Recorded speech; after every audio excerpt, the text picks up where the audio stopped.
Hello అండి అందరికీ.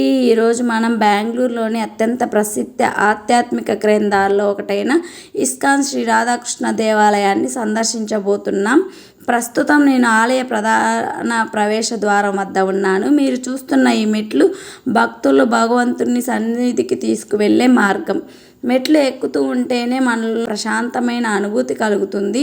చుట్టూ కనిపిస్తున్న అద్భుతమైన నిర్మాణం, పరిశుభ్రమైన వాతావరణం, భక్తుల రద్దీ ఆలయాన్ని గొప్పతనాన్ని తెలియజేస్తుంది. అయితే రండి, మనం కూడా ఈ దివ్య దర్శన యాత్రను ప్రారంభిద్దాం. చూసారు కదా, లోపలికి రాగానే పెద్ద ధ్వజస్తంభం అయితే కనిపించింది. గోల్డ్ కలర్లో చాలా పెద్దగా కనిపిస్తుంది చూడండి. అయితే తర్వాత మనం ఇప్పుడైతే క్యూ లైన్లో వెళ్ళాలి. ఇప్పుడు మనం ఆలయం ప్రధాన ద్వారం వద్దకు చేరుకున్నాం. పైన కనిపిస్తున్న అద్భుతమైన గోపురాలు ఈ ఆలయానికి ఆకర్షణగా నిలుస్తాయి. సూర్యకాంతితో మెరుస్తున్న బంగారు రంగు కలశాలు శిఖరం ఎంతో అందంగా కనిపిస్తుంది. అసలు క్యూ లైన్ చూసారా ఎంత పొడవుగా ఉందో. మరి వీకెండ్స్ అయితే మాత్రం ఎంత పొడుగు క్యూ లైన్ దాటుకొని వెయిటింగ్లో వీళ్ళ కాకుండా నార్మల్ డేస్లో వెళ్ళాము. అయినా కానీ చూడండి ఎంతమంది భక్తులు రద్దీ ఉన్నాయో.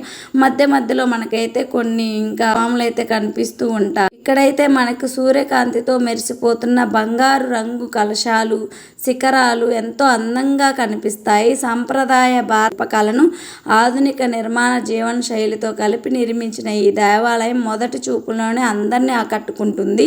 ఇప్పుడు మనం దర్శనం కోసం క్యూ లైన్లో ముందుకు సాగుతున్నాం. ఇక్కడ ఏర్పాటు చేసిన అందమైన పచ్చని మొక్కలు, పూల తోట అలంకరణలు భక్తులను ఆకర్షిస్తున్నాయి. మార్గం మధ్యలో కనిపిస్తున్న ఈ అందమైన ఫౌంటైన్లు మరియు జలధారలు వాతావరణాన్ని మరింత ఆహ్లాదకరంగా మారుస్తాయి. నీటి చినుకులు గాలిలో తాకుతుండగా వెనక వినిపించే హరే కృష్ణ భజలు మనసుకు ఎంతో ప్రశాంతతను అందిస్తున్నాయి. క్యూ లైన్లో నడుస్తున్నప్పటికీ ఎలాంటి అలసట అనిపించదు. ప్రతి మూలలో ప్రకృతి అందాలు, భక్తి వాతావరణం కలిసిన ఒక అద్భుతమైన అనుభూతి కలిగిస్తుంది. మనం ముందుగా సాగుతుండగా గోడలపై శ్రీకృష్ణ దివ్యలీలలు సంబంధించిన చిత్రాలు కనిపిస్తున్నాయి. గీతలో విలువైన సందేశాలు, ఇస్కాన్ ఉద్యమానికి సంబంధించిన వివరాలు భక్తులకు ఆధ్యాత్మిక జ్ఞానాన్ని అందిస్తున్నాయి. దర్శనం కోసం ఎదురు చూస్తున్న సమయంలో కూడా భక్తులు శ్రీకృష్ణ తత్వాన్ని తెలుసుకునే అవకాశం కూడా ఇక్కడ లభిస్తుంది. ఇప్పుడు మనం ఆలయంలోని ప్రధాన గర్భగుడికి చేరుకున్నాం. హరే కృష్ణ మహామంత్ర ధ్వనులను ఆలయం అంతటా మారుమోగుతున్నాయి. ఇదిగో మనం ముందుగా దివ్యంగా అలంకరించబడిన శ్రీ శ్రీ రాధా కృష్ణచంద్రుల విగ్రహాలను దర్శిస్తున్నాయి. రంగురంగుల పుష్పాలతో ఆభరణాలతో అలంకరించిన ఈ దివ్యమూర్తులు భక్తుల హృదయాలను ఆనందంతో నింపుతున్నాయి. ఈ పవిత్ర సన్నిధిలో కొన్ని క్షణాలు మనసుకు ప్రార్థిద్దాము. దర్శనం అనంతరం ఇప్పుడు బయటకు వస్తున్నాం. ఇప్పుడు భక్తులకు అందించే ప్రసాదం ఎంతో ప్రసిద్ధి చెందింది. లడ్డు, పులిహోర, చెక్కల పొంగలి వంటి ప్రసాదాలు భక్తులకు ఎంతో భక్తి శక్తులతో స్వీకరిస్తారు.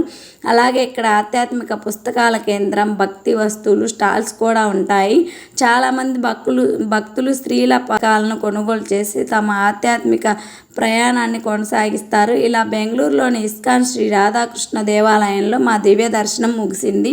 అందమైన గోపురాలు, ప్రశాంతమైన ఫౌంటైన్లు, పచ్చని తోటలు, భక్తి సంగీతం మరియు దివ్య దర్శనం ఈ ఆలయాన్ని ఒక ప్రత్యేక ఆధ్యాత్మిక అనుభూతిగా మార్చాయి. ఈ వీడియో కనుక మీకు నచ్చితే లైక్ చేయండి, షేర్ చేయండి. ఇంకా ఇలాంటి మరిన్ని దేవాలయాల వీడియోల కోసం మా ఛానల్ని సబ్స్క్రైబ్ చేసుకోండి. జై శ్రీకృష్ణ. హరే కృష్ణ.